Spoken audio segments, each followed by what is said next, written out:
Welcome to my channel. This is Eswas English. ನೀವೇನಾದರೂ first time ನನ್ನ channel ನೋಡ್ತಿದ್ರೆ ದಯವಿಟ್ಟು ಸಬ್ಸ್ಕ್ರೈಬ್ ಮಾಡ್ಕೊಳ್ಳಿ. ಹಾಗೆ ನಿಮ್ಮ ಫ್ರೆಂಡ್ಸ್ಗೆ, ಫ್ಯಾಮಿಲಿಗೆ ಈ ವಿಡಿಯೋನ ಶೇರ್ ಮಾಡಿ, ಸಬ್ಸ್ಕ್ರೈಬ್ ಮಾಡ್ಕೊಳ್ಳಿ. ಪ್ರಿಪೋಸಿಷನ್ ಅಂತಕ್ಕಂಥದ್ದು ತುಂಬಾ ಇಂಪಾರ್ಟೆಂಟ್ ಆಗಿರ್ತಕ್ಕಂಥ ಒಂದು ಕಾನ್ಸೆಪ್ಟ್. ಹಾಗೆ ನಾವು ಎಷ್ಟೇ ಕಲಿತರೂ ಕೂಡ ಇನ್ನೂ ಕೂಡ ಕಲಿಯೋದು ಇದೆ ಅಂತ ತೋರಿಸ್ಕೊಡ್ತಕ್ಕಂಥ ಒಂದು ಕಾನ್ಸೆಪ್ಟ್ ಅಂದರೆ ದಟ್ಸ್ ಕಾಲ್ಡ್ ಪ್ರಿಪೋಸಿಷನ್ ಅಂತ ಹೇಳ್ಬೋದು. ಬಟ್ ನಾವು ಪ್ರಿಪೋಸಿಷನನ್ನು ನವೇ ಡೇಸ್ ಎಕ್ಸಾಮ್ಸಲ್ಲಿ ನೋಡಿದಾಗ ಎಸ್ಪೆಷಲಿ ಪೇಪರ್ ಆರ್ಟಿಕಲ್ಸನ್ನು ಗಮನಿಸಿದ್ರೆ ಪ್ರಿಪೋಸಿಷನ್ ಅಂತಕ್ಕಂಥ ಕಾನ್ಸೆಪ್ಟು ತುಂಬ ತಲೆನೋವಾಗಿರ್ತಕ್ಕಂಥ ಕಾನ್ಸೆಪ್ಟ್. ನೋಡೋಣ ಪ್ರಿಪೋಸಿಷನ್ ಹೇಗಿರುತ್ತೆ, ಅದನ್ನು ನಾವು ಹೇಗೆಲ್ಲ ಚೇಂಜ್ ಮಾಡ್ತಾ ಹೋಗ್ಬೋದು, ಪ್ರಿಪೋಸಿಷನ್ ರೋಲ್ ಹೇಗೆ. ನನ್ನ ಪ್ರಕಾರ ಪ್ರಿಪೋಸಿಷನನ್ನು ಕರೆಕ್ಟಾಗಿ ಅರ್ಥ ಮಾಡಿಕೊಂಡ್ರೆ 80% ಆಫ್ ಇಂಗ್ಲೀಷ್, ಎಷ್ಟು ಹೇಳಿ, 80% ಆಫ್ ಇಂಗ್ಲೀಷ್ ನಿಮಗೆ ಬಂದಾಗೆ.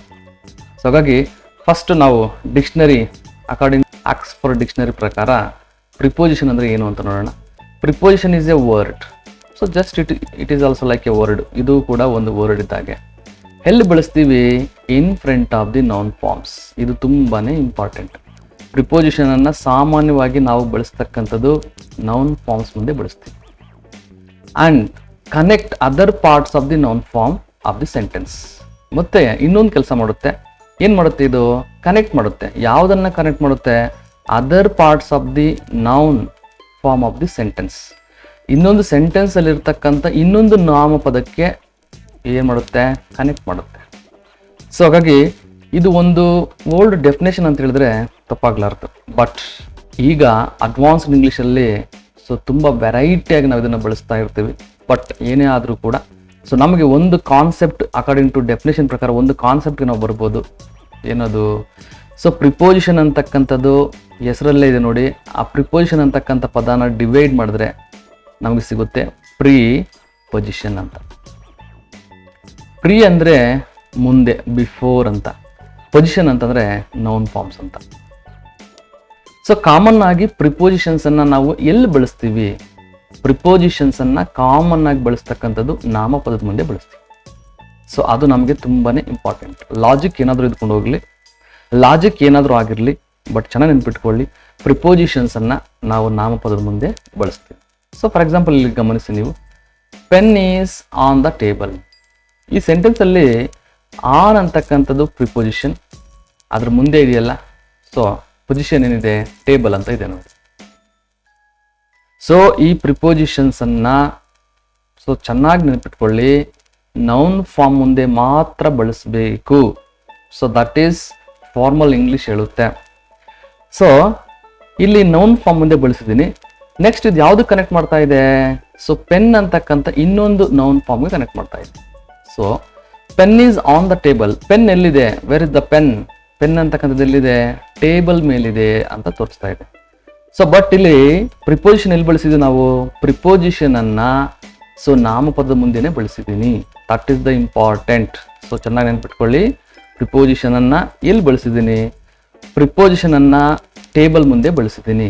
ನೆಕ್ಸ್ಟ್ ಏನು ಮಾಡ್ತಾ ಇದೆ ಈ preposition? Connected to other parts of the noun in the sentence. ಇನ್ನೊಂದಲ್ಲಿರ್ತಕ್ಕಂಥ ಇನ್ನೊಂದು ನಾಮಪದಕ್ಕೆ ಏನು ಮಾಡ್ತಾ ಇದೆ? ಕನೆಕ್ಟ್ ಮಾಡ್ತಾ ಇದೆ. ಇದು ಪ್ರಿಪೋಸಿಷನ್ ಮಾಡ್ತಕ್ಕಂಥ ಬೇಸಿಕ್ ಕೆಲಸ ಅಂತ ಹೇಳ್ತಕ್ಕಂಥದ್ದು definition according to definition of Oxford dictionary. But ಇದರ ರೂಪ ಇಷ್ಟಕ್ಕೇನಿಲ್ಲಲ್ಲ. ಪ್ರಿಪೋಸಿಷನಲ್ಲಿ ನಾವು 3 ಟೈಪ್ಸ್ ಆಫ್ ಪ್ರಿಪೋಸಿಷನ್ ನೋಡ್ತೀವಿ. ಅದರಲ್ಲಿ ಫಸ್ಟ್ ಒನ್ ಬಂದು ಸಿಂಪಲ್ ಪ್ರಿಪೋಸಿಷನ್ ಅಂತ, ಎರಡನೇದು ಬಂದು ಕಾಂಪೌಂಡ್ ಪ್ರಿಪೋಸಿಷನ್ ಅಂತ, ಮೂರನೇದು ಬಂದು ಪ್ರಿಪೋಸಿಷನಲ್ ಫ್ರೇಸ್ ಅಂತ ಮೂರನ್ನು ನೋಡ್ತೀವಿ. ಈ ಮೂರಲ್ಲಿ what is simple preposition? Simple preposition ಅಂದರೆ ಒಂದೇ ಒಂದು ವರ್ಡ್ ಇರತಕ್ಕಂಥದ್ದನ್ನು ಸಿಂಪಲ್ ಪ್ರಿಪೋಸಿಷನ್ ಅಂತ ಕರಿತೀವಿ. For example in, for example hut, for example from, for example for, for example by, to. ಇವೆಲ್ಲ ಕೂಡ ನೋಡಿ ಒಂದೊಂದು ಸಿಂಗಲ್ ಆಗಿರ್ತಕ್ಕಂಥ ಪ್ರಿಪೋಸಿಷನ್ಸ್. ನೆಕ್ಸ್ಟ್ ಎರಡನೇ ನೋಡಿ ಕಾಂಪೌಂಡ್ ಅಂದರೆ ಎರಡೆರಡು ಪ್ರಿಪೋಸಿಷನ್ ಜಾಯಿಂಟ್ ಆಗಿರುತ್ತೆ. ಫಾರ್ ಎಕ್ಸಾಂಪಲ್ ಅಪ್ ಅಂತಕ್ಕಂಥದ್ದೊಂದು, ಆನ್ ಅಂತಕ್ಕಂಥದ್ದೊಂದು. ಅಪಾನ್, ಟೋಟಲಿ ಅಪಾನ್ ಅಂತ ಹೇಳ್ತೀವಿ. ಅರೌಂಡ್ ಆಗಿರ್ಬೋದು, ಅಲಾಂಗ್ ವಿತ್ ಆಗಿರ್ಬೋದು, ಬಿಸೈಡ್ ಆಗಿರ್ಬೋದು, ಬಿನಿತ್ ಆಗಿರ್ಬೋದು, ಅಕ್ರಾಸ್ ಆಗಿರ್ಬೋದು. ಸೊ ಇವೆಲ್ಲವನ್ನು ಕೂಡ ನಾವೇನು ಕರಿತೀವಿ, ಕಾಂಪೌಂಡ್ ಪ್ರಿಪೋಸಿಷನ್ಸ್ ಅಂತ ಕರಿತೀವಿ. ನೆಕ್ಸ್ಟ್ ಮೂರನೇದು ನೋಡಿ, ಪ್ರಿಪೋಸಿಷನಲ್ ಫ್ರೇಸ್ ಅಂತ ಹೇಳ್ತೀವಿ. This is most important in English. ಇದಕ್ಕೆ ಒಂದು ಸಪ್ರೇಟ್ ಆಗಿರ್ತಕ್ಕಂಥ ಒಂದು ವಿಡಿಯೋ ಮಾಡ್ತೀನಿ. ಸೊ ಬಟ್ ಈಗ ನಾವು ತಿಳ್ಕೊಂಡಿರೋಣ ಪ್ರಿಪೋಸಿಷನಲ್ ಫ್ರೇಸ್ ಅಂದರೆ ಏನು ಅಂತ ತಿಳ್ಕೊಳ್ಳೋಣ. ಸೊ ಪ್ರಿಪೋಸಿಷನಲ್ ಫ್ರೇಸ್ ಅಂತಂದರೆ ಒಂದು ವರ್ಬ್ ಫಾರ್ಮ್ ಇರುತ್ತೆ. ಆ ವರ್ಬ್ ಫಾರ್ಮ್ಗೆ ಪ್ರೀ ಮತ್ತು ಪೋಸ್ಟ್ ಎರಡು ಪ್ರಿಪೋಸಿಷನ್ಸ್ ಬಂದರೆ ಅದನ್ನು ಪ್ರಿಪೋಸಿಷನಲ್ ಫ್ರೇಸ್ ಅಂತ ಕರಿತೀವಿ. ಸೊ ಬಟ್ ಹಿಂದೇನಾದರೂ ಬರ್ಬೋದು, ಮುಂದೇನಾದರೂ ಬರ್ಬೋದು. ಸೊ ಉಳಿದಿರ್ತಕ್ಕಂಥ ಎಲ್ಲ ಪ್ರಿಪೋಸಿಷನಲ್ ಫ್ರೇಸಲ್ಲಿ ಸೊ ಮುಂದೆ ಬಂದಿದೆ ನೋಡಿ, ಪೋಸ್ಟ್ ಬಂದಿದೆ. ಲುಕ್ ಅಂತಕ್ಕಂಥ ವರ್ಬ್ ಫಾರ್ಮ್, ಅದಕ್ಕೆ ಫಾರ್ವರ್ಡ್ ಅಂತಕ್ಕಂಥ ಪ್ರಿಪೋಸಿಷನ್. ಪುಟ್ ಅಂತಕ್ಕಂಥ ವರ್ಬ್ ಫಾರ್ಮ್, ಅದಕ್ಕೆ ಪ್ರಿಪೋಸಿಷನ್ ಇದೆ. ಹಪ್ ಅಂತಕ್ಕಂಥ ಪ್ರಿಪೋಸಿಷನ್ ಇದೆ. ನೆಕ್ಸ್ಟ್ ಗಮನಿಸ್ಬೋದು ನೀವು, ಪುಟ್ ಇನ್ ಅಂತಕ್ಕಂಥದ್ದು, ಸೆಟ್ ಔಟ್ ಅಂತಕ್ಕಂಥದ್ದು, ಬ್ಯಾಟ್ ಔಟ್ ಅಂತಕ್ಕಂಥದ್ದು. ಸೊ ಇದು ಡಿಫ್ರೆಂಟ್ ಕೈಂಡ್ಸ್ ಆಫ್ ಮೀನಿಂಗ್ ಅನ್ನು ಕೊಡುತ್ತೆ. ಸೊ ಹಾಗಾಗಿ ಇದ್ರ ಬಗ್ಗೆ ತುಂಬ ಮಾತಾಡಬೇಕಾಗುತ್ತೆ. ಸೊ ಅದನ್ನು ನೆಕ್ಸ್ಟ್ ಕ್ಲಾಸಲ್ಲಿ ನಾನು ನೆಕ್ಸ್ಟ್ ಒಂದು ವಿಡಿಯೋ ಮಾಡ್ತೀನಿ, ಆಗ ಅದ್ರ ಬಗ್ಗೆ ಸಂಪೂರ್ಣ ತಿಳ್ಕೊಳ್ಳೋಣ. ಬಟ್ ಈಗ ನೀವು ತಿಳ್ಕೊಂಡಿರ್ರಿ, ಪ್ರಿಪೋಸಿಷನಲ್ಲಿ 3 ಟೈಪ್ಸ್ ಆಫ್ ಪ್ರಿಪೋಸಿಷನ್ ಇರುತ್ತೆ. Number 1 simple preposition, number 2 compound preposition, number 3 prepositional phrase. Simple ಪ್ರಿಪೋಸಿಷನಲ್ಲಿ ಸಿಂಪಲ್ ಆಗಿರ್ತಕ್ಕಂಥ ಸಿಂಗಲ್ ವರ್ಡ್ ಇರುತ್ತೆ. ಕಾಂಪೌಂಡ್ ಪ್ರಿಪೋಸಿಷನಲ್ಲಿ ಎರಡೆರಡು ಪ್ರಿಪೋಸಿಷನ್ಸ್ ಟುಗೆದರ್ ಜಾಯ್ನ್ ಆಗಿರುತ್ತೆ. ಪ್ರಿಪೋಸಿಷನಲ್ ಫ್ರೇಸಲ್ಲಿ ವರ್ಬ್ ಫಾರ್ಮ್ ಜೊತೆಗೆ ಒಂದು ಪ್ರಿಪೋಸಿಷನ್ ಬಂದಿರುತ್ತೆ. ಇದನ್ನು ನಾವು ಪ್ರಿಪೋಸಿಷನಲ್ ಫ್ರೇಸ್ ಅಂತ ಕರಿತೀವಿ.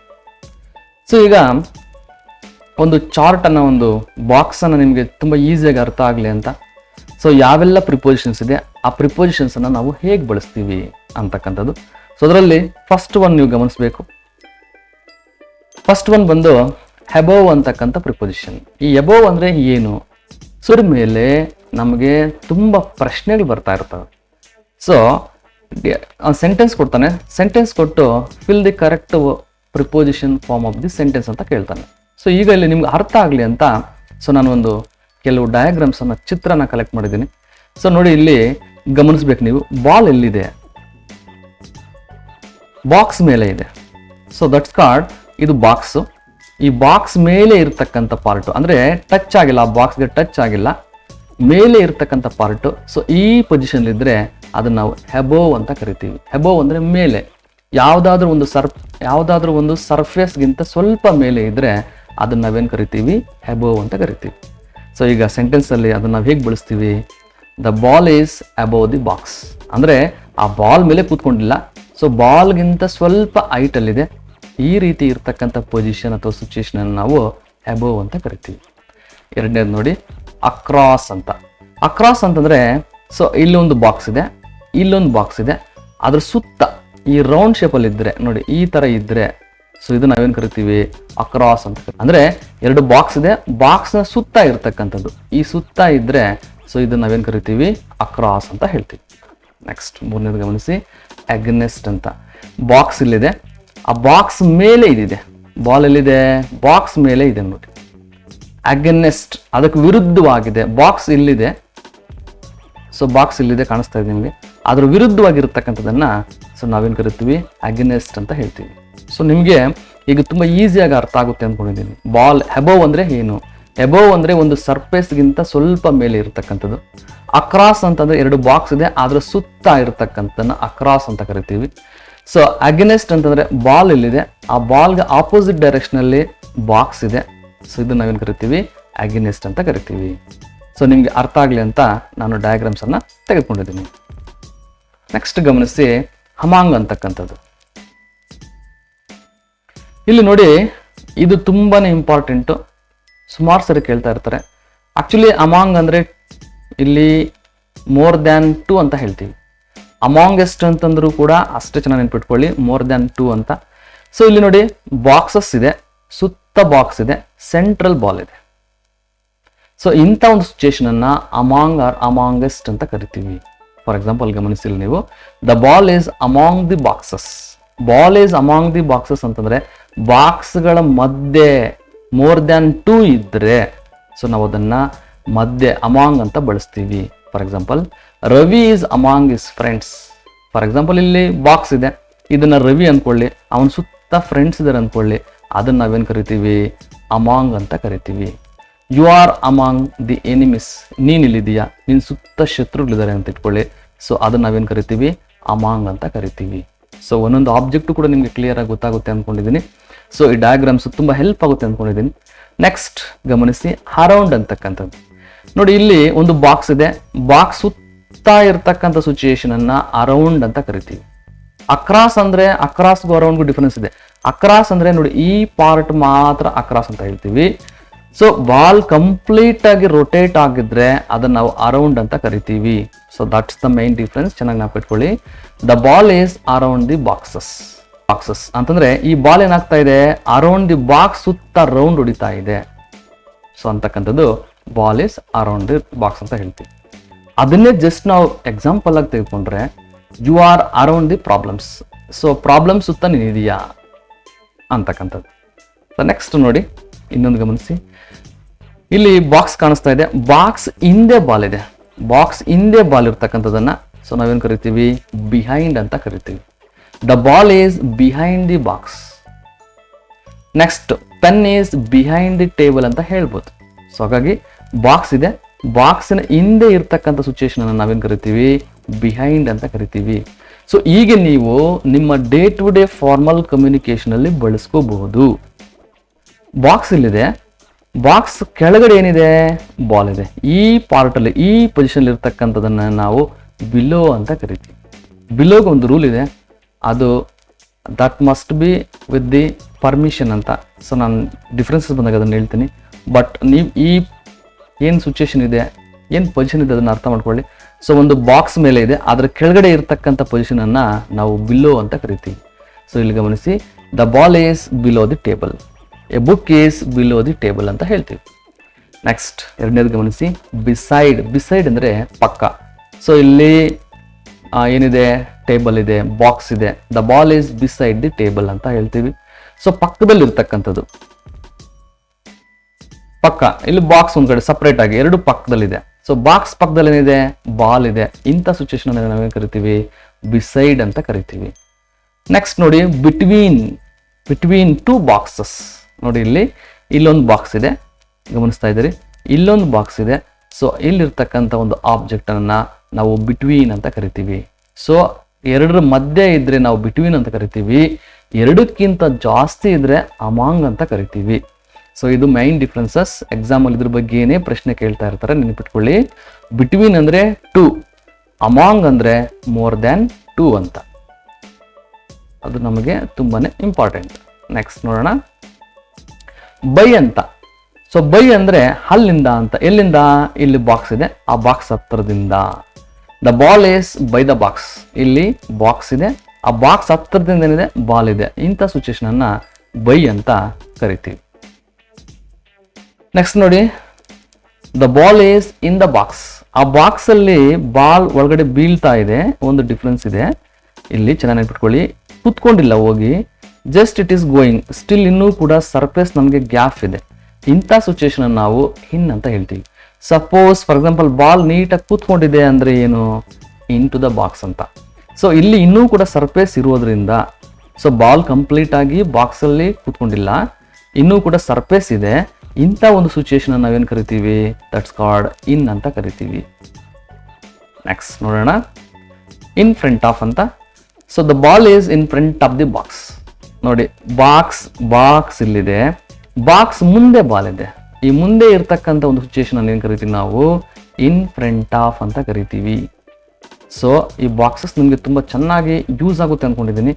ಬಾಕ್ಸ್ ಇದೆ, ಬಾಕ್ಸ್ ಮುಂದೆ ಇರ್ತಕ್ಕಂಥ ಸಿಚುಯೇಷನ್. ಫಾರ್ ಎಕ್ಸಾಂಪಲ್ ನೀವು ಕಾಲೇಜ್ ಮುಂದೆ ಇದ್ದೀರಿ ಅಂತ ಇಟ್ಕೊಳ್ಳಿ, ಆಗ ನೀವು ಇನ್ ಫ್ರಂಟ್ ಆಫ್ ಅಂತ ಬಳಸಬೇಕು. For example, I am in front of the college, ನಾನು ಕಾಲೇಜ್ ಮುಂದೆ ಇದ್ದೀನಿ. ಐ ಆಮ್ ಇನ್ ಕ್ಲಾಸ್, ನಾನು ಈ ಕ್ಲಾಸಲ್ಲಿ ಇದ್ದೀನಿ. So I am coming by bus, ನಾನು ಹೇಗೆ ಬಂದೆ, ಬೈ ಬಸ್ಸಿಂದ ಬಂದೆ. ಸೊ ಈ ರೀತಿ ಇರ್ತಕ್ಕಂಥ ಪೊಸಿಷನ್. ಈ ಬಾಕ್ಸಸ್ ಅನ್ನು ನೀವು ಒಂದ್ಸರಿ ನೀಟಾಗಿ ಗಮನಿಸಿ, ನಿಮ್ಗೆ ಅದರ ಡೆಫಿನೇಷನ್ಸ್ ಈಸಿಯಾಗಿ ಅರ್ಥ ಆಗುತ್ತೆ. ನೆಕ್ಸ್ಟ್ ನೋಡಿ, ಇನ್ಗೂ ಇನ್ಸೈಡ್ಗೆ ಏನಂತ ಡಿಫ್ರೆನ್ಸ್ ಇರೋದಿಲ್ಲ. ಬಟ್ ಏನಾಗಿರುತ್ತೆ ಅಂತಂದ್ರೆ, ಇನ್ಸೈಡ್ ಅಲ್ಲಿ ಸ್ವಲ್ಪ ಪೊಸಿಷನ್ ನೀಟಾಗಿ ಕೂತ್ಕೊಂಡಿದೆ ಅಂತ ಹೇಳ್ಬೋದು. ಸೊ ಇನ್ಸೈಡ್ ಬಾಕ್ಸ್ ಒಳಗಡೆ ಇರ್ತಕ್ಕಂಥ ಒಂದು ಸಿಚುಯೇಷನ್ ಅಂತ ಹೇಳ್ಬೋದು. ಸೊ ಆ ಬಾಕ್ಸ್ ಒಳಗಡೆ ಇರ್ತಕ್ಕಂಥ ಒಂದು ಸಿಚುಯೇಷನ್ ಅನ್ನು ನಾವೇನು ಕರಿತೀವಿ, ಇನ್ಸೈಡ್ ಅಂತ ಹೇಳ್ತೀವಿ. The ball is inside the box. Next ನೋಡಿ, the ball is near the box.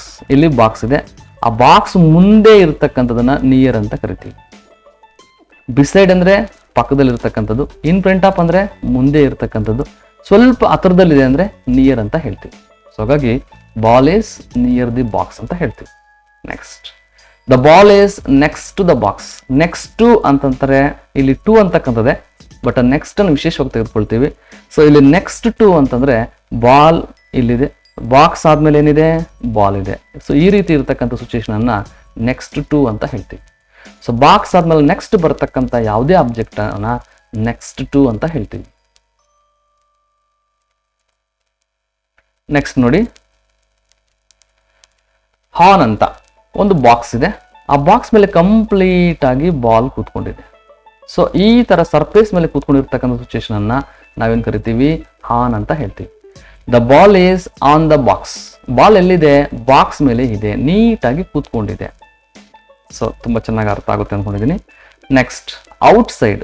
The ball is out side the box. Ball ಒಳಗಡೆ ಇಲ್ಲ ನೋಡಿ, ಬಾಲ್ ಒಳಗಡೆ ಇಲ್ಲ, ಬದಲಾಗಿ ಏನಾಗಿದೆ, ಬಾಲ್ ಆಚೆ ಇದೆ. ಸೊ ಈ ರೀತಿಯಾಗಿರ್ತಕ್ಕಂಥ ಸಿಚುಯೇಷನ್ ಅನ್ನು ತೋರಿಸ್ತಕ್ಕಂಥದನ್ನ ಔಟ್ ಸೈಡ್ ಅಂತ ಕರಿತೀವಿ. ಸೊ ಇನ್ಸೈಡ್ ಇದ್ರೆ ಇನ್ಸೈಡ್ ಅಂತ ಹೇಳ್ತೀವಿ, ಔಟ್ ಸೈಡ್ ಇದ್ರೆ ಔಟ್ ಸೈಡ್ ಅಂತ ಹೇಳ್ತೀವಿ. ಈಗ ಬಾಲ್ ಎಲ್ಲಿದೆ, ಔಟ್ ಸೈಡ್ ಅಲ್ಲಿದೆ. ಸೊ ಹಾಗಾಗಿ ಇದನ್ನು ನಾವೇನ್ ಕರಿತೀವಿ, ಔಟ್ ಸೈಡ್ ಅಂತ ಹೇಳ್ತೀವಿ. ನೆಕ್ಸ್ಟ್ ನೋಡಿ, ಓವರ್ ಅಂತ ಹೇಳ್ತೀವಿ. ಬಾಕ್ಸ್ ಇದೆ, ಬಾಕ್ಸ್ ಮೇಲೆ ಈ ಸ್ವಲ್ಪ ಪೊಸಿಷನ್, ಸ್ವಲ್ಪ ಹೈಟ್ ಅಲ್ಲಿ ಇದ್ರೆ ಅದನ್ನ ಓವರ್ ಅಂತ ಹೇಳ್ತೀವಿ. ಬಾಕ್ಸ್ ಮೇಲೆ ಇರ್ತಕ್ಕಂಥ ಪೊಸಿಷನ್ ನಾವೇನ್ ಕರಿತೀವಿ, ಓವರ್ ಅಂತ ಕರಿತೀವಿ. ಸೆಂಟೆನ್ಸ್ ಅಲ್ಲಿ ಬಳಸಿದಾಗ the ball is over the box ಅಂತ ಹೇಳ್ತೀವಿ. ರೂಲ್ಸ್ ಫಾರ್ ಯೂಸೇಜ್ ಅಂತ ಹೇಳ್ತೀವಿ. ಪ್ರಿಪೋಸಿಷನ್ಸ್ ಅನ್ನ ಎಲ್ಲಿ ಬಳಸಬೇಕು ಅಂತ. ರೂಲ್ಸ್ ಫಾರ್ ಯೂಸೇಜ್ ಯಾವುದಕ್ಕೆ ರೂಲ್ಸ್, ಪ್ರಿಪೋಸಿಷನ್ಸ್ಗೆ ರೂಲ್ಸ್. ಪ್ರಿಪೋಸಿಷನ್ಸ್ ಅನ್ನ ಕಂಪಲ್ಸರಿಯಾಗಿ ಎಲ್ಲಿ ಬಳಸಬೇಕು, ಇದು ತುಂಬಾನೇ ಇಂಪಾರ್ಟೆಂಟ್, ನೀವು ತಿಳ್ಕೊಂಡಿರ್ಲೇಬೇಕಾಗುತ್ತೆ. So the first one is noun forms ಮುಂದೆ ಬಳಸಬೇಕು. ರೂಲ್ ನಂಬರ್ 1 ಚೆನ್ನಾಗಿ ನೆನ್ಪಿಟ್ಕೊಳ್ಳಿ, prepositions are used in front of the noun forms. ನಾಮಪದದ ಮುಂದೆನೆ ಬಳಸಬೇಕು. ಎಕ್ಸಾಂಪಲ್ ಅನ್ನು ಗಮನಿಸಿ ನೀವು, the ball is on the table. ಇಲ್ಲಿ ಆನ್ ಅನ್ನೋದು ಪ್ರಿಪೋಸಿಷನ್. ಸೊ ಎಲ್ಲಿ ಬಳಸಿದ್ದೀನಿ, ಟೇಬಲ್ ಮುಂದೆ ಬಳಸಿದ್ದೀನಿ. ಸೊ ಹಾಗಾಗಿ ದಿಸ್ ಈಸ್ ರೂಲ್ ನಂಬರ್ 1. ನೀವು ಯಾವುದೇ ಪ್ರಿಪೋಸಿಷನ್ಸ್ ಅನ್ನ ಬಳಸಿ, prepositions must be placed in front of the noun forms. That is ತುಂಬಾ ಮುಖ್ಯ ಆಗಿರುತ್ತೆ. ಸೊ ನೆಕ್ಸ್ಟ್ ಎರಡನೇ ರೂಲ್ ಏನು, ಜೆರಂಡ್ ಫಾರ್ಮ್ ಮುಂದೆನೆ ಬಳಸಬೇಕು. For example, I walked in the playing ground. ಇಲ್ಲಿ ನೋಡಿ, ಸೊ ನಾನು ಪ್ರಿಪೋಸಿಷನ್ಸ್ ಯಾವ್ದು ನಮಗೆ ಸೆಂಟೆನ್ಸ್ ಅಲ್ಲಿ, ಇನ್ ಅಂತಕ್ಕಂಥದ್ದು ಪ್ರಿಪೋಸಿಷನ್, ಎಲ್ಲಿ ಬಳಸಿದ್ದೀನಿ, ಪ್ಲೇಯಿಂಗ್ ಗ್ರೌಂಡ್. ಪ್ಲೇಯಿಂಗ್ ಅಂತಕ್ಕಂಥದ್ದು ಜೆರಂಡ್ ಫಾರ್ಮ್. ಸೊ ಚೆನ್ನಾಗಿ ನಿಮಗೆ ಇದು ತುಂಬಾನೇ ಇಂಪಾರ್ಟೆಂಟ್ ರೂಲ್ ಆಗಿರುತ್ತೆ, ಚೆನ್ನಾಗಿ ನೆನ್ಪಿಟ್ಕೋಬೇಕು. ಸೊ ನೌನ್ ಫಾರ್ಮ್ಸ್ ಅನ್ನ ಪ್ರಿಪೋಸಿಷನ್ಸ್ ಅನ್ನ ಎಲ್ಲಿ ಬಳಸಬೇಕು ಅಂದ್ರೆ, rule number 1 says noun form ಮುಂದೆ ಬಳಸಬೇಕು. ಎರಡನೇದು ಎಲ್ಲಿ ಬಳಸಬೇಕು, ಜೆರಂಡ್ ಫಾರ್ಮ್ ಮುಂದೆ ಬಳಸಬೇಕು. ಮೂರನೇದು ಏನಂತಂದ್ರೆ ಆಬ್ಜೆಕ್ಟಿವ್ಸ್ ಮುಂದೆ ಬಳಸಬೇಕು. ಆಬ್ಜೆಕ್ಟಿವ್ ಫಾರ್ಮ್ ಅಂತಂದ್ರೆ first person, second person, third ಪರ್ಸನ್ಗೆ ಆಬ್ಜೆಕ್ಟಿವ್ ಫಾರ್ಮ್ ಬರುತ್ತೆ. ಪ್ರನೌನ್ ಕ್ಲಾಸ್ ಅನ್ನ ಗಮನಿಸಿಲ್ಲ ಅಂದ್ರೆ ಪ್ರನೌನ್ ಕ್ಲಾಸ್ ಅನ್ನ ಗಮನಿಸಿ, ನಿಮ್ಗೆ ತುಂಬಾ ಈಸಿಯಾಗಿ ಅರ್ಥ ಆಗುತ್ತೆ. ಸಬ್ಜೆಕ್ಟಿವ್ ಕೇಸ್, ಆಬ್ಜೆಕ್ಟಿವ್ ಕೇಸ್ ಅಂತ. ಸೊ ಇಲ್ಲಿ ಐ ಟಾಕ್ಡ್ ವಿತ್ ಹಿಮ್, ನಮಗೆ ಇಲ್ಲಿ ವಿತ್ ಅಂತಕ್ಕಂಥದ್ದು ಪ್ರಿಪೋಸಿಷನ್, ಎಲ್ಲಿ ಬಳಸಿದ್ದೀನಿ, ಆಬ್ಜೆಕ್ಟ್ ಅಂತಕ್ಕಂಥದ್ದು ಹಿಮ್. ಸೊ ಆಬ್ಜೆಕ್ಟಿವ್ ಕೇಸ್ ಮುಂದೆ ಬಳಸಿದ್ದೀನಿ. If you want to more information about subjective case and then objective case, you must visit the chapter of pronoun part 1 and then part 2. Then you will get the idea of what is subjective case, what is objective case. ನಾವು ಒಂದು conclusion ಗೆ ಬರ್ಬೋದು. So prepositions ಅನ್ನ ಎಲ್ಲಿ ಬಳಸಬೇಕು, so that's very important. ಎಲ್ಲಂದ್ರಲ್ಲಿ ಬಳಸೋ ಆಗಿಲ್ಲ. Prepositions ಅನ್ನ ನಂಬರ್ 1 ನೌನ್ ಫಾರ್ಮ್ಸ್ ಮುಂದೆ ಬಳಸಬೇಕು, ನಂಬರ್ 2 ಜೆರಂಡ್ ಫಾರ್ಮ್ ಮುಂದೆ ಬಳಸಬೇಕು, ನಂಬರ್ 3 ಆಬ್ಜೆಕ್ಟಿವ್ ಫಾರ್ಮ್ ಮುಂದೆ ಬಳಸಬೇಕು. ಸೊ ಈ ಫಾರ್ಮ್ಸ್ ಅನ್ನ ಬಿಟ್ಟು ಪ್ರಿಪೋಸಿಷನ್ಸ್ ಅನ್ನ ಬೇರೆ ಕಡೆ ಬಳಸೋ ಆಗಿಲ್ಲ. ನೆಕ್ಸ್ಟ್ ನಮಗೆ ಕೇವಲ ಇಂಗ್ಲಿಷಲ್ಲಿ ಪ್ರಿಪೊಸಿಷನ್ಸ್ ಅಷ್ಟೇ ಇರೋದಿಲ್ಲ. ಸೊ ಇಂಗ್ಲಿಷಲ್ಲಿ ನಾವು ಪೋಸ್ಟ್ ಪೊಸಿಷನ್ ಕೂಡ ನೋಡ್ತೀವಿ. ಏನು ಪೋಸ್ಟ್ ಪೊಸಿಷನ್ ಅಂದ್ರೆ ಏನು? ಈ ಪೋಸ್ಟ್ ಪೊಸಿಷನ್ ಅಂತಂದ್ರೆ ವರ್ಬ್ ಫಾರ್ಮ್ ಇರುತ್ತೆ, ವರ್ಬ್ ಫಾರ್ಮ್ ಆದ್ಮೇಲೆ ಪ್ರಿಪೊಸಿಷನ್ ಕಂಪಲ್ಸರಿಯಾಗಿ ಬರುತ್ತೆ. ನಾನು ಒಂದು ಜಸ್ಟ್ 3 ಮಾತ್ರ ಎಕ್ಸಾಂಪಲ್ ಆಗಿ ತೆಗೆದುಕೊಂಡಿದ್ದೀನಿ. ಸೊ ನಿಮಗೆ ಸುಮಾರು ಪದಗಳು ಇಂಗ್ಲೀಷಲ್ಲಿ ಬರುತ್ತೆ. ಸೊ ಅದರಲ್ಲಿ ನಾನು ಕೇವಲ 3 ಪದಗಳನ್ನ ಮಾತ್ರ ತೆಗೆದುಕೊಂಡಿದ್ದೀನಿ. So confident of, listen to, speaking to. ನೋಡಿ ಈ ಆಫ್ ಅಂತಕ್ಕಂಥದ್ದು ಸೊ ಈಗ ಇದಕ್ಕೆ ರಿಲೇಟೆಡ್ ಆಗಿರುತ್ತೆ. ಸೊ ಇಲ್ಲಿ ಟು ಅಂತಕ್ಕಂಥದ್ದು ಲಿಸನ್ಗೆ ರಿಲೇಟೆಡ್ ಆಗಿರುತ್ತೆ. ಇಲ್ಲಿ ಟು ಅಂತಕ್ಕಂಥದ್ದು ಸ್ಪೀಕಿಂಗ್ ಜೊತೆನೆ ಬಂದ್ಬಿಡುತ್ತೆ. ಸೊ ನಾವೇನ್ ಹೇಳಿದ್ವಿ, ಪ್ರೀ ಪೊಸಿಷನ್ ಮುಂದೆ ಬಳಸ್ತೀವಿ ಅಂತ. So pre plus position, but ಕೆಲವು ಕೇಸಲ್ಲಿ ಇದು ರಿವರ್ಸ್ ಆಗಿರುತ್ತೆ. ಕೆಲವು ಕೇಸಲ್ಲಿ ವರ್ಬ್ ಆಗಿದ ತಕ್ಷಣ ಬರುತ್ತೆ. ಇದ್ರ ಬಗ್ಗೆ ಕೂಡ ನಿಮಗೆ ಗಮನ ಇರಬೇಕು, ಅವೇರ್ ಇರಬೇಕು. ಸೊ ಇದ್ರ ಬಗ್ಗೆ ಕೂಡ ನಾನು ಸಪ್ರೇಟ್ ಆಗಿರ್ತಕ್ಕಂಥ ಒಂದು ವಿಡಿಯೋನ ಮಾಡ್ತೀನಿ. ಸೊ ಇಲ್ಲಿ ಕಾನ್ಫಿಡೆಂಟ್ ಅಂತಕ್ಕಂಥದ್ದು ಜೊತೆನೆ ಹಾಫ್ ಅಂತ ಬರುತ್ತೆ. ಎಕ್ಸಾಂಪಲ್ ಗಮನಿಸಬಹುದು ನೀವು, I am confident of my will power. So don't say I am confident of my will power, ಹೇಳೋ ಆಗಿಲ್ಲ. I am confident of scoring good marks in the exam ಅಂತ ಹೇಳ್ತೀವಿ. So don't say I am confident of scoring good marks in the exam. ಒಬ್ಬ ಹುಡುಗ ಕೇಳ್ದ, sir ಈ of ಅಂತಿದೆಯಲ್ಲ ಇದು ಇದಕ್ಕೆ ಸೇರಿದ್ದ ಇಲ್ಲ ಇದಕ್ಕೆ ಸೇರಿದ್ದ ಅಂತ. ಸೊ ದಟ್ಸ್ ಇಂಗ್ಲೀಷಲ್ಲಿ ಎರಡೂ ಕೂಡ ಪಾಸಿಬಿಲಿಟೀಸ್. ಸಮ್ಟೈಮ್ಸ್ ಇದಕ್ಕೆ ಸೇರುತ್ತೆ, ಸಮ್ಟೈಮ್ಸ್ ಇದಕ್ಕೂ ಸೇರುತ್ತೆ. ಈಗ ನಾನು ಹೇಳ್ತಾ ಇರತಕ್ಕಂಥದ್ದು ಯಾವುದಕ್ಕೆ ಸೇರಿರ್ತಕ್ಕಂಥದ್ದು, ಇದಕ್ಕೆ ಸೇರಿರುತ್ತೆ. ಸೊ ನೆಕ್ಸ್ಟ್ ಎರಡನೇದು ಗಮನಿಸಿ, listen to. I am listening to the radio news. Don't say I am listening to the radio news. I am listening to beautiful songs, but don't say I am listening to beautiful songs. So ಇದು ಒಂದು important ಆಗಿರ್ತಕ್ಕಂಥದ್ದು. ಇಂಗ್ಲೀಷಲ್ಲಿ pre position ಇರುತ್ತೆ, post position ಇರುತ್ತೆ. ಇದನ್ನ ಕನ್ನಡದಲ್ಲಿ ನಾವು ವಿಭಕ್ತಿ ಪ್ರತ್ಯಯಗಳು ಅಂತ ಕರಿತೀವಿ. ಸೊ ವಿಭಕ್ತಿ ಪ್ರತ್ಯಯಗಳು ಯಾವ ರೀತಿ ಎಂಡಲ್ಲಿ ಬಂದು ಸೇರ್ಕೊಳ್ಳುತ್ತೋ ಹಾಗೆ ಇಂಗ್ಲೀಷಲ್ಲಿ ಕೂಡ ಪ್ರಿಪೋಸಿಷನ್ಸ್ ಎಂಡಲ್ಲಿ ಬಂದು ಸೇರ್ಕೊಂಡ್ರೆ ಅದನ್ನ ನಾವು ವಿಭಕ್ತಿ ಪ್ರತ್ಯಯ ಅಂತ ಕನ್ನಡದಲ್ಲಿ ಕರಿತೀವಿ. ಬಟ್ ಇಂಗ್ಲೀಷಲ್ಲಿ ಇದಕ್ಕೆ ಆ ಥರ ಮೀನಿಂಗ್ ಏನೂ ಇಲ್ಲ, ಜಸ್ಟ್ ಪೋಸ್ಟ್ ಪ್ರಿಪೋಸಿಷನ್ಸ್ ಅಂತ ಹೇಳ್ತೀವಿ. ನೆಕ್ಸ್ಟ್ ನೋಡಿ, ಐ ಆಮ್ ಸ್ಪೀಕಿಂಗ್ ಟು ಬರಬೇಕು ಡೈರೆಕ್ಟ್ ಆಗಿ. I am speaking to doctor Ramesh ಅಂತ ಹೇಳಬಾರ್ದು.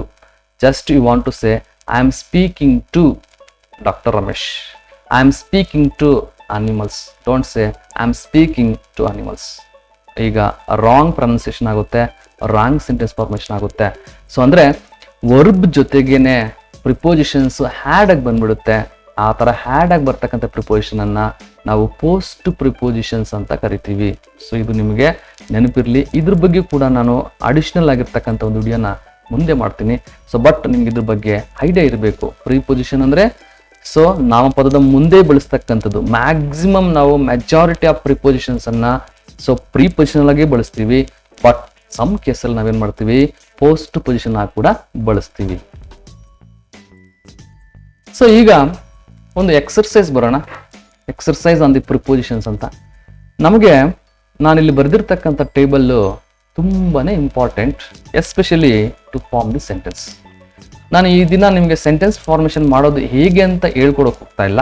ಜಸ್ಟ್ ಎಕ್ಸಾಂಪಲ್ಗೆ ಒಂದು ಚಿಕ್ಕದಾಗಿರ್ತಕ್ಕಂಥ ಒಂದು ಎಕ್ಸಾಂಪಲ್ ಅನ್ನ ತೆಗೆದುಕೊಂಡಿದ್ದೀನಿ. ಅದು ಪ್ರಿಪೋಸಿಷನ್ಸ್ ಅನ್ನ ಬಳಸ್ಕೊಂಡು ನಾವು ಸೆಂಟೆನ್ಸ್ ಅನ್ನ ಕನ್ಸ್ಟ್ರಕ್ಟ್ ಮಾಡ್ತೀವಿ ಇಂಗ್ಲೀಷಲ್ಲಿ. ಈ ಪ್ರಿಪೋಸಿಷನ್ಗೆ ನಾನು ಒಂದು ವರ್ಡ್ ಆರ್ಡರ್ನ ತೆಗೆದುಕೊಂಡಿದ್ದೀನಿ. ಸೊ ನಾವು ಇದೇ ರೀತಿ ಸ್ಟಾರ್ಟ್ ಮಾಡ್ಕೊಂಡು ಹೋದ್ರೆ ಮಾತ್ರ ನಮ್ಮ ಇಂಗ್ಲೀಷ್ ತುಂಬ ಚೆನ್ನಾಗಿರುತ್ತೆ ಮತ್ತು ನಮ್ಮ ಇಂಗ್ಲೀಷ್ ತುಂಬ ಅಂಡರ್ಸ್ಟ್ಯಾಂಡಬಲ್ ಆಗಿರುತ್ತೆ. ಫಸ್ಟು ಹೌ ಅಂತ. ಏನು ಸರ್ ಇದು? ನೆಕ್ಸ್ಟ್ ಗೊತ್ತಾಗುತ್ತೆ ನಿಮಗೆ ಚಾರ್ಟು. ಈ ಆರ್ಡರ್ಲ್ಲಿ ಹೋಗಬೇಕು. ಹೌ ಅಂತ, ನೆಕ್ಸ್ಟ್ ನಮಗೆ ವೇರ್ ಅಂತ, ನೆಕ್ಸ್ಟ್ ಇದು ವೆನ್ ಅಂತ, ನೆಕ್ಸ್ಟ್ ಇದು ವೈ ಅಂತ. ಸೊ ಒಂದು ಸೆಂಟೆನ್ಸ್ ಆರ್ಡರ್ ಅಂತ ಇದೆ. ಸೊ ನಾನು ಸೆಂಟೆನ್ಸನ್ನು ಕನ್ಸ್ಟ್ರಕ್ಟ್ ಮಾಡೋದು ಹೇಗೆ ಅಂತ ಬಂದಾಗ ಸೆಂಟೆನ್ಸ್ ಆರ್ಡರ್ ಅಂತ ತೋರಿಸ್ತೀನಿ. ಆ ಸೆಂಟೆನ್ಸ್ ಆರ್ಡರ್ ಬರೋದಕ್ಕಿಂತ ರೂಲ್ ಆಫ್ ಪ್ರಿಪೋಸಿಷನ್ಸ್ ಎಷ್ಟು ಮುಖ್ಯ ಅನ್ನೋದನ್ನ ಇಲ್ಲಿ ತೋರಿಸ್ತಕ್ಕಂಥ ಒಂದು ಪ್ರಯತ್ನವನ್ನು ಮಾಡ್ತಾ ಇದ್ದೀನಿ. ಹಾಗಾಗಿ ನಾವು ಈ 4 ಕಾನ್ಸೆಪ್ಟನ್ನು ಬಳಸ್ಕೊಂಡ್ರೆ ಯಾವ ಸೆಂಟೆನ್ಸ್ ಬೇಕಾದರೂ ನಾವು ಬರೀಬೋದು, ಯಾವ ಇಂಗ್ಲೀಷ್ ಪೇಪರ್ ಬೇಕಾದರೂ ನಮಗೆ ಅರ್ಥ ಆಗುತ್ತೆ. ಇಂಗ್ಲೀಷ್ ಇಷ್ಟೇನಾ ಅಂತ ನಮಗೆ ಅನಿಸುತ್ತೆ. ಸೊ ನೋಡೋಣ, ಜಸ್ಟ್ ಇದು ಜ್ಞಾಪಕ ಇಟ್ಕೊಳ್ಳಿ. ಒಂದು ಸೆಂಟೆನ್ಸ್ ಆರ್ಡರ್ ಹೇಗಿರಬೇಕು ಅಂದರೆ, ಒಂದು ಪ್ರಿಪೋಸಿಷನಲ್ ಆರ್ಡರ್ ಹೇಗಿರಬೇಕು ಅಂದರೆ ಹೀಗಿರಬೇಕು. ಹೌ ಅಂತ, ವೇರ್ ಅಂತ, ವೆನ್ ಅಂತ, ವೈ ಅಂತ. ಈ ಕ್ಲಾಕ್, ಸೊ ದಟ್ಸ್ ಕಾರ್ಡ್, ಈ ಸರ್ಕಲ್, ಈ ರೀತಿಯಾಗಿರ್ತಕ್ಕಂಥ ಸರ್ಕಲಲ್ಲಿ ಹೋಗ್ಬೇಕು ಆರ್ಡರ್. ಇದನ್ನ ನಾವು ಎಕ್ಸ್ಟೆನ್ಷನ್ ಆಫ್ ದಿ ಸೆಂಟೆನ್ಸ್ ಅಂತ ಹೇಳ್ತೀವಿ. ಸೆಂಟೆನ್ಸ್ ಅನ್ನ ಎಕ್ಸ್ಟೆನ್ಷನ್ ಮಾಡೋದು ಹೇಗೆ ಅಂತ. ಸೊ ಇದು ಬ್ರಾಡ್ ಕಾನ್ಸೆಪ್ಟು, ವ್ಯಾಸ್ಟ್ ಕಾನ್ಸೆಪ್ಟು. ನಾನು ನಿಮ್ಗೆ ಇದನ್ನು ಹೇಳ್ಕೊಡ್ತೀನಿ.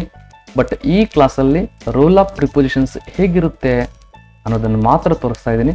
ಸೊ ಇದು ನಿಮ್ಗೆ ಅರ್ಥ ಆದರೆ ಹಿಂದೆ ಮುಂದೇನು ಹೋಗಲ್ಲ, ಮುಂದೆ ಹಿಂದಕ್ಕೂ ಬರಲ್ಲ. ಸೊ ಜಸ್ಟ್ ಎಕ್ಸಾಂಪಲ್ ತೆಗೆದುಕೊಂಡಿದ್ದೀನಿ ನೋಡಿ. ಮಿಸ್ಟರ್ ರಘು ಈಸ್, ನೋಡಿ ಈ ಸೆಂಟೆನ್ಸ್ ಅಲ್ಲಿ ಸಬ್ಜೆಕ್ಟ್ ಮಿಸ್ಟರ್ ರಘು ಅಂತಕ್ಕಂಥ ಸಬ್ಜೆಕ್ಟು. ಸೊ ನೆಕ್ಸ್ಟ್ ಇದು ಫಾರ್ಮ್. ಸಬ್ಜೆಕ್ಟ್ ವರ್ಬ್ ಆದ್ಮೇಲೆ ನಮಗೆ ಪ್ರಿಪೋಸಿಷನ್ ರೂಲ್ ಸ್ಟಾರ್ಟ್ ಆಗುತ್ತೆ.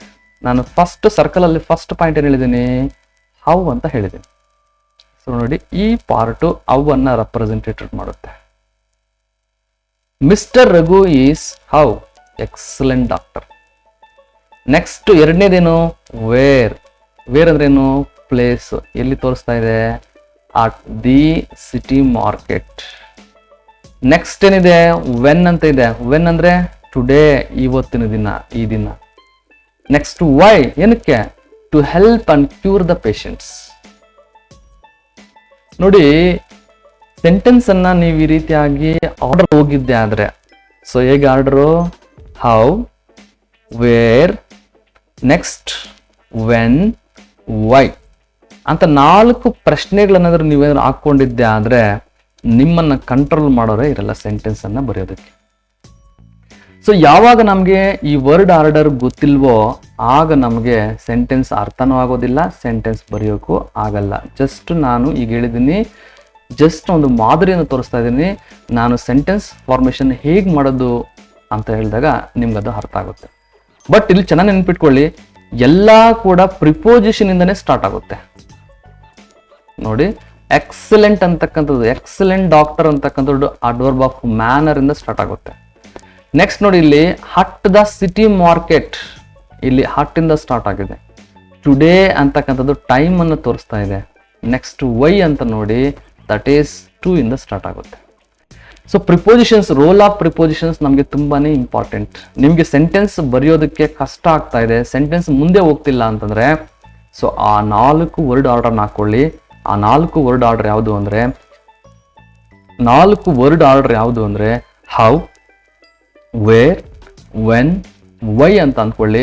ನಿಮ್ಮ ಸೆಂಟೆನ್ಸ್ ಯಾವುದೇ ಅಡೆತಡೆ ಇಲ್ಲದೆ ಮುಂದೆ ಸಾಗುತ್ತೆ. ಎರಡನೇ ಸೆಂಟೆನ್ಸ್ ಅನ್ನು ಗಮನಿಸಿ. Gandhi fought against British people in India in the year 1942 to get the freedom for India. ಇಲ್ಲಿ ಗಾಂಧಿ ಫಾಟ್ ಅಂತಕ್ಕಂಥದ್ದು ಬಿಟ್ಬಿಡಿ, ಸಬ್ಜೆಕ್ಟ್ ಅಂಡ್ ದೆನ್ ವರ್ಬ್. ಈ ದಿನ ನಾವು ಅದ್ರ ಬಗ್ಗೆ ಮಾತಾಡ್ತಾ ಇಲ್ಲ. ಸೊ ನಾನೀಗ ಏನ್ ಹೇಳ್ತಾ ಇದ್ದೀನಿ, ಹೌ.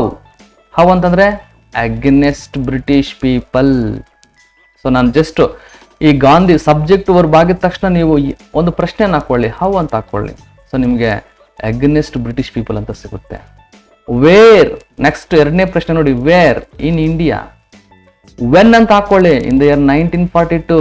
ನೆಕ್ಸ್ಟ್ ವೈ ಅನ್ಕೊಳ್ಳಿ, to get the freedom for India. So ಈ ಸೆಂಟೆನ್ಸ್ ತುಂಬಾ ಚೆನ್ನಾಗಿ ನಿಮ್ಗೆ ಅರ್ಥ ಆಗಿದೆ ಅನ್ಕೊಂಡಿದ್ದೀನಿ. ಸೆಂಟೆನ್ಸ್ ವರ್ಡ್ ಆರ್ಡರ್ ಅಂತ ಹೇಳ್ತೀವಿ, ಬಟ್ ಎಲ್ಲಾ ಕಡೆ ನಮಗೆ ಪ್ರಿಪೋಸಿಷನ್ ಸಹಾಯ ಬೇಕೇ ಬೇಕು. So that is role of prepositions. Prepositions role ತುಂಬಾ ಇಂಪಾರ್ಟೆಂಟು ನಿಮಗೆ. ನೆಕ್ಸ್ಟ್ ನೀವು ಯಾವುದಾದ್ರೂ ನ್ಯೂಸ್ ಪೇಪರ್ ಓದ್ಬೇಕಂದ್ರು, ಎಸ್ಪೆಷಲಿ ಹಿಂದೂ ಪೇಪರ್ ಓದ್ಬೇಕಂದ್ರೆ ಈ ಲಾಜಿಕ್ ತುಂಬಾ ಇಂಪಾರ್ಟೆಂಟ್ ಆಗಿರುತ್ತೆ. ಸೊ ನಾನು ನಿಮ್ಗೆ ಮುಂದೆ ತೋರಿಸ್ತೀನಿ ಪೇಪರನ್ನು ಹೇಗೆ ಓದಬೇಕು, ಒಂದು ಆರ್ಟಿಕಲನ್ನು ಹೇಗೆ ಓದಬೇಕು, ಒಂದು ಪ್ರಬಂಧನ ಹೇಗೆ ಓದಬೇಕು, ಇಂಗ್ಲೀಷಲ್ಲಿ ಇರ್ತಕ್ಕಂಥ ಸೆಂಟೆನ್ಸನ್ನು ಹೇಗೆ ಅರ್ಥ ಮಾಡ್ಕೋಬೇಕು. ಸೊ ರೋಲ್ ಆಫ್ ಪ್ರಿಪೋಸಿಷನ್ಸ್ ತುಂಬ ಮುಖ್ಯ. ನಿಮಗೆ ಸಬ್ಜೆಕ್ಟ್ ವರ್ಬ್ ಆಗಿದ ತಕ್ಷಣ ಈ 4 ಪ್ರಶ್ನೆ ಹಾಕೊಳ್ಳಿ, ಬಟ್ ಆ 4 ಪ್ರಶ್ನೆ ವರ್ಡ್ ಆರ್ಡರ್ ಆಗೇ ಇರಬೇಕು. ಸೊ ಹಾಗಾದ್ರೆ ಫಸ್ಟ್ ಹವ್ ಇಲ್ಲ ಅಂದ್ರೆ ಬಿಟ್ಬಿಡಿ, ನೆಕ್ಸ್ಟ್ ವೇರ್ ಇಲ್ಲ ಅಂದ್ರೆ ಬಿಟ್ಬಿಡಿ, ನೆಕ್ಸ್ಟ್ ವೆನ್ ಇಲ್ಲ ಅಂದ್ರೆ ಬಿಟ್ಬಿಡಿ, ನೆಕ್ಸ್ಟ್ ವೈ ಇಲ್ಲ ಅಂದ್ರೆ ಬಿಟ್ಬಿಡಿ. ಆದ್ರೆ ವೈಯನ್ನು ಮಾತ್ರ ಮೊದಲಿಗೆ ತರಬಾರ್ದು. ಸೊ ಫಾರ್ ಎಕ್ಸಾಂಪಲ್ ಇಲ್ಲಿ 3ನೇ ಸೆಂಟೆನ್ಸ್ ಅಂತ ತಿಳ್ಕೊಂಡಿದ್ದೀನಿ. Ravi is fighting. ನೆಕ್ಸ್ಟ್ ನೋಡಿ ಹೌ ಅಂತ ಇಲ್ಲ, ವೇರ್ ಅಂತ ಇಲ್ಲ, ಸೊ ವೆನ್ ಅಂತ ಇಲ್ಲ, ಬಟ್ ವೈ ಅಂತ ಇದೆ. ಸೊ ಈ ಪಾರ್ಟ್ ಏನು ತೋರಿಸ್ತಾ ಇದೆ ನಮಗೆ, ವೈ ಅಂತ ತೋರಿಸ್ತಾ ಇದೆ. ಸೊ ಜಸ್ಟ್ ನೀವು ವೈ ಅಂತ ತೋರಿಸ್ತಾ ಇದೆ ಅಂದ್ರೆ ಅದನ್ನ ಹಾಕೋಬೇಕು. So Ravi is fighting why to get his rights. Ravi is fighting why to get his rights. ನಿಮಗೆ ಸೆಂಟೆನ್ಸ್ ಎಲಾಬ್ರೇಟ್ ಆಗಬೇಕು ಅಂದ್ರೆ that's called in English extension ಅಂತ ಹೇಳ್ತೀವಿ, ಪ್ರಿಪೋಸಿಷನ್ಸ್ ಅಂತ ಹೇಳ್ತೀವಿ, ಪ್ರಿಪೋಸಿಷನಲ್ ಪ್ರೇಸಸ್ ಅಂತ ಹೇಳ್ತೀವಿ, ಅಡ್ವರ್ಬಿಯಲ್ ಪ್ರೇಸಸ್ ಅಂತ ಹೇಳ್ತೀವಿ, ಅಡ್ಜೆಕ್ಟಿವ್ ಪ್ರೇಸಸ್ ಅಂತ ಹೇಳ್ತೀವಿ. ಸೊ ಈ ಅಡ್ವರ್ಬಿಯಲ್ ಪ್ರೇಸಸ್ ಅನ್ನ, ಅಡ್ಜೆಕ್ಟಿವ್ ಪ್ರೇಸಸ್ ಅನ್ನ, ಸೊ ನೆಕ್ಸ್ಟ್ ನಮ್ಮ ಮುಂದೆ ಪಾರ್ಟ್ಸ್ ಆಫ್ ಸ್ಪೀಚ್ ಸೀರೀಸ್ ಮುಗಿದ ತಕ್ಷಣನೇ ನಾನು ಮಾಡ್ತಕ್ಕಂಥ ಕೆಲಸ ಸಬ್ಜೆಕ್ಟ್ ಅಂದ್ರೆ ಏನು, ವರ್ಬ್ ಅಂದ್ರೆ ಏನು, ಆಬ್ಜೆಕ್ಟ್ ಅಂದ್ರೆ ಏನು, ಪ್ರೇಸ್ ಅಂದ್ರೆ ಏನು, ಕ್ಲಾಸ್ ಅಂದ್ರೆ ಏನು. ಯಾಕೆ ಈ ಪಾರ್ಟ್ಸ್ ಆಫ್ ಸ್ಪೀಚ್ ಅನ್ನು ಮಾಡ್ತಾ ಇದ್ದೀನಿ ಅಂತಂದ್ರೆ ದಿಸ್ ಇಸ್ ದ ಬೇಸಿಕ್. ಇದು ನಿಮಗೆ ಅರ್ಥ ಆದ್ರೆ ಮುಂದೆ ಎಲ್ಲ ಕಾನ್ಸೆಪ್ಟ್ ಅರ್ಥ ಆಗುತ್ತೆ.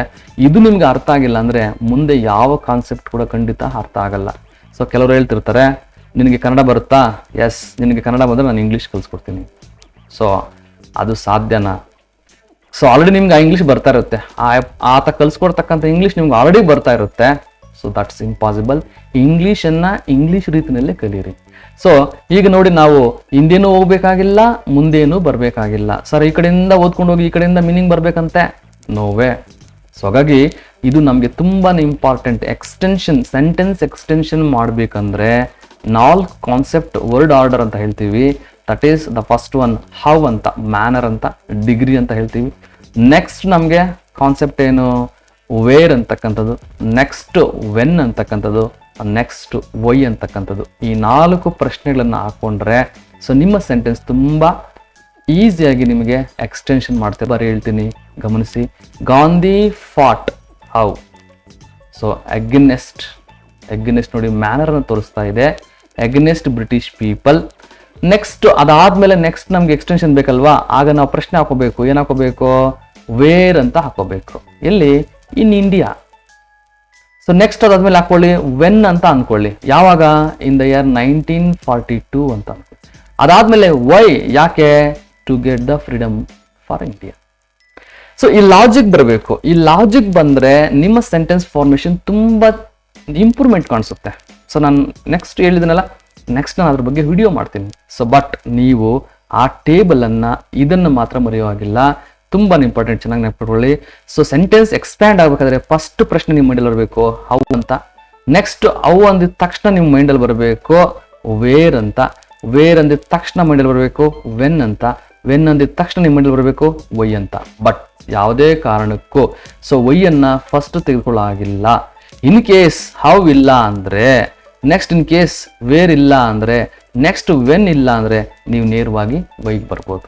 ಸೊ ಹಾಗೆ ಈ ಆರ್ಡರ್ ಮಾತ್ರ ಮಿಸ್ ಆಗಬಾರ್ದು, ಆರ್ಡರ್ ಅಲ್ಲೇ ಬರೀಬೇಕು. ಸೊ ಇದ್ರ ಮೇಲೆ ನಾಳೆ FD ಅಥವಾ SD ಎಕ್ಸಾಮ್ ಅಲ್ಲಿ ಆರ್ಡರ್ ಆಫ್ ಪ್ರಿಪೋಸಿಷನ್ ಅಲ್ಲಿ ಇದ್ರ ಬಗ್ಗೆ ಒಂದು ಪ್ರಶ್ನೆ ಬಂದ್ರೆ ಹೇಳಕ್ಕಾಗಲ್ಲ. ಸೊ ಬಟ್ ಪ್ರಿಪೋಸಿಷನಲ್ ಆರ್ಡರ್ನ ಮೈಂಡಲ್ಲಿ ಇಟ್ಕೊಳ್ಳಿ. ಸೊ ಇದನ್ನ ಪ್ರಿಪೋಸಿಷನ್ ಆರ್ಡರ್ ಅನ್ನೋದಕ್ಕಿಂತ ಸೆಂಟೆನ್ಸ್ ಎಕ್ಸ್ಟೆನ್ಷನ್ ಅಂತ ಹೇಳ್ತೀವಿ. So next end of the session ಬಂದಿದ್ದೀವಿ. That is day of the word and the medium ಅಂತ. ಇವತ್ತು ನಾನು ಪ್ರತಿದಿನ 2 ಪದನ ಪರಿಚಯ ಮಾಡ್ತಾ ಇದ್ದೀನಿ. ಸೊ ನಾನು ತೆಗೆದುಕೊಂಡಂಥ ಪದಗಳು ಬಹುಶಃ ನಿಮ್ಗೆ ನಾಳೆ ಎಕ್ಸಾಮಲ್ಲಿ ಬರ್ಬೋದು, ಬರ್ದೇನಿರ್ಬೋದು, ಬಟ್ ನಿಮ್ಮ ವೊಕ್ಯಾಬ್ಯುಲರಿ ಮಾತ್ರ ಇಂಪ್ರೂವ್ಮೆಂಟ್ ಆಗುತ್ತೆ. So the first one ancient ಅಂತ. ಏನ್ಸಿಯಂಟ್ ಅಂತಂದ್ರೆ ಓಲ್ಡ್ ಅಂತ. So we have lot of ancient temples in our city. ನಮ್ಮ ನಗರದಲ್ಲಿ ಅನೇಕ ಹಳೇ ಕಾಲಕ್ಕೆ ಸೇರಿರ್ತಕ್ಕಂಥ ಒಂದು ಟೆಂಪಲ್ಸ್ ಇದೆ ಅಂತಕ್ಕಂಥದ್ದು. ಓಲ್ಡ್ ಅಂದ್ರೆ ಏನ್ಸಿಯಂಟ್ ಅಂದ್ರೆ ಓಲ್ಡ್. ಅಬೆಂಡನ್ ಅಂತಂದ್ರೆ ಲೀವ್ ಅಂತ. ಸೊ ಇದನ್ನ ಸುಮಾರು ಎಕ್ಸಾಮ್ಸ್ ಅಲ್ಲಿ ಕೇಳಿದಾನೆ ಈ ವರ್ಡ್ ಅನ್ನ. ಹಾಗಾಗಿ ನಾನು ಕ್ವಶನ್ ಪೇಪರ್ಸ್ ಇದನ್ನು ಪಿಕ್ ಮಾಡ್ಕೊಂಡಿದ್ದೀನಿ, ನೆನ್ಪಿಟ್ಕೊಳ್ಳಿ. ಅಬೆಂಡನ್ ಅಂದ್ರೆ ಲೀವ್ ಅಂತ, ಬಿಟ್ಟು ಬಿಡು ಅಂತ. Mother had abandoned her at the early age. ಅವಳ ತಾಯಿ ಅವಳನ್ನ ಚಿಕ್ಕ ವಯಸ್ಸಲ್ಲಿ ಬಿಟ್ಲು. ಸೊ ನೀವು ನೆನ್ಪಿಟ್ಕೊಳ್ಬೇಕಾಗಿರ್ತಕ್ಕಂಥ ಕೆಲಸ ಏನು, ಅಬೆಂಡನ್ ಅಂತಂದ್ರೆ ಲೀವ್ ಇಟ್, ಬಿಟ್ಟು ಬಿಡ್ತಕ್ಕಂಥದ್ದು. ಸೊ ಇದು ಡೇ ಆಫ್ ದಿ ವರ್ಡ್. 2 ಪದನ ಪರಿಚಯ ಮಾಡಿದ್ದೀನಿ, ಒಂದು ಏನ್ಸಿಯಂಟ್, ಇನ್ನೊಂದು ಅಬೆಂಡನ್. ಸೊ ನೆಕ್ಸ್ಟ್ ನೋಡೋಣ, day of the idiom. Action speak louder than words. ತುಂಬಾ ಇಂಪಾರ್ಟೆಂಟ್. ಸೊ ಇದನ್ನು ಕೂಡ ಎಕ್ಸಾಮ್ಸ್ ಅಲ್ಲಿ ಕೇಳ್ತಾ ಇರ್ತಾರೆ. What you do is more important than what you say. ಮಾತಲ್ಲಿ ಹೇಳೋದಕ್ಕಿಂತ ಕೆಲಸ ಮಾಡೋದು ಮುಖ್ಯ ಅಂತ. ಸೊ ಸ್ವಾಮಿ ವಿವೇಕಾನಂದರ ಒಂದು ಕೊಟೇಶನ್ ಏನು ಬರುತ್ತೆ, I don't want like a parrot man, I want a work person. ಗಿಳಿಯಂತೆ ಮಾತನಾಡುವ ಜನ ನನಗೆ ಬೇಕಾಗಿಲ್ಲ, ಕೆಲಸ ಮಾಡ್ತಕ್ಕಂಥ ಜನ ಬೇಕು. ಸೊ ಕೆಲಸಕ್ಕಿಂತ ಮಾತು ಜಾಸ್ತಿ ಅಂತಕ್ಕಂಥದ್ದು ಇದರ ಒಂದು ಅರ್ಥ. Action speak louder than words. 2ನೇ ಇಡಿಯಂ ಪುಲ್ ಸಮ್ಮನ್ಸ್ ಲೆಗ್, ಕಾಲ್ ಎಳೆಯೋದು ಅಂತ. ಜೋಕ್ ವಿತ್ ಸಮ್ಮನ್ ಅಂತ. ಸೊ ನೀವು ನಿಮ್ಮ ಫ್ರೆಂಡ್ ಸರ್ಕಲಲ್ಲಿ ಯಾರನ್ನಾದರೂ ಒಬ್ಬರನ್ನ ತಮಾಷೆಗೋ ಇಲ್ಲ ಅವ್ರ ಕಾಲು ಎಳಿತಕ್ಕಂಥ ಕೆಲಸ ಮಾಡ್ತಕ್ಕಂಥದ್ದು, ಅವರ ಫಾರ್ವರ್ಡ್, ಅವರ ಒಂದು ಡೆವಲಪ್ಮೆಂಟನ್ನು ಹಿಂದೆ ಇಳಿತಕ್ಕಂಥದ್ದು, that's called full summons leg ಅಂತ ಹೇಳ್ತೀವಿ. ಸೊ ಜೋಕ್ ಆಗಿರ್ಬೋದು, ಅವರ ಒಂದು ಪ್ರೋಗ್ರೆಸ್ ಅಲ್ಲಿ ಅವರನ್ನ ಹಿಂದೆ ಇಳಿತಕ್ಕಂಥ ಕೆಲಸ ಆಗಿರ್ಬೋದು, ಇಂಥ ಒಂದು ಪದಕ್ಕೆ ಪುಲ್ ಸಮ್ಮನ್ಸ್ ಲೆಗ್ ಅಂತ ಹೇಳ್ತೀವಿ. ಸೊ 2 ಕೂಡ ತುಂಬ ಚೆನ್ನಾಗಿ ನೆನ್ಪಿಟ್ಕೊಳ್ಳಿ, ಒಂದು ಕಡೆ ಬರೆದಿಟ್ಕೊಳ್ತಾ ಹೋಗಿ. ಸೊ ನಿಮಗೆ ಇಡಿಯಮ್ಸ್ ಕಲೆಕ್ಷನ್ ಜಾಸ್ತಿ ಆಗುತ್ತೆ, ಆಗ ನಿಮ್ಗದು ಎಕ್ಸಾಮಲ್ಲಿ ತುಂಬ ಹೆಲ್ಪ್ ಆಗುತ್ತೆ. ಸೊ ನಾನು ಈ ಒಂದು ಕ್ಲಾಸಲ್ಲಿ ಜಸ್ಟ್ ಪ್ರಿಪೋಸಿಷನ್ಸ್ ಅಂದರೆ ಏನು, ಪ್ರಿಪೋಸಿಷನ್ಸ್ ಒಂದು ರೋಲ್ ಏನು, ಪ್ರಿಪೋಸಿಷನ್ಸನ್ನು ನಾವು ಯಾವ ರೀತಿಯಾಗಿ ಬಳಸ್ಕೋಬೋದು, ಪ್ರಿಪೋಸಿಷನ್ ಬಳಸ್ಕೊಂಡು ಸೆಂಟೆನ್ಸನ್ನು ಎಕ್ಸ್ಟೆನ್ಷನ್ನ ಹೇಗೆ ಮಾಡ್ತೀವಿ ಅಂತಕ್ಕಂಥ ಒಂದು ಸಣ್ಣ ಪ್ರಯತ್ನವನ್ನು ಅಷ್ಟೇ ಮಾಡಿದ್ದೀನಿ. ಬಟ್ ನಾನು ಈಗಾಗಲೇ ಹೇಳ್ತಾ ಇದ್ದೀನಿ, ಪ್ರಿಪೋಸಿಷನ್ ಅಂತಕ್ಕಂಥದ್ದು ವ್ಯಾಸ್ಟ್ ಕಾನ್ಸೆಪ್ಟ್. ಅದ್ರ ಬಗ್ಗೆ ನಾವು ತುಂಬ ಮುಂದೆ ಸೆಂಟೆನ್ಸ್ ಫಾರ್ಮೇಷನಲ್ಲಿ ವಾಕ್ಯವನ್ನು ರಚನೆ ಮಾಡೋದ್ರಲ್ಲಿ ಅದ್ರ ರೋಲ್ ತುಂಬ ಇಂಪಾರ್ಟೆಂಟ್ ಆಗಿರುತ್ತೆ. ಅದನ್ನು ಎಷ್ಟು ಕಲಿತರೂ ಕೂಡ ಇನ್ನೂ ಕೂಡ ಕಲಿಬೇಕು ಅಂತಕ್ಕಂಥ ಒಂದು ಕಾನ್ಸೆಪ್ಟ್ ಪ್ರಪೋಸಿಷನ್ ಅಂತಕ್ಕಂಥದ್ದು. ಸೊ ನಿಮ್ಗೆ ಇಷ್ಟ ಆಗಿದ್ರೆ ದಯವಿಟ್ಟು ಕಾಮೆಂಟ್ ಮಾಡಿ, ಹಾಗೆ ನಿಮ್ಮ ಫ್ರೆಂಡ್ಸ್ಗೆ ಮತ್ತು ಫ್ಯಾಮ್ಲಿಗೆ ವಿಡಿಯೋನ ಶೇರ್ ಮಾಡಿ ಅಂತ ಹೇಳ್ತಾ, ಸೊ ನೆಕ್ಸ್ಟ್ ವಿಡಿಯೋದಲ್ಲಿ ಸಿಗೋಣ. Thank you for not all.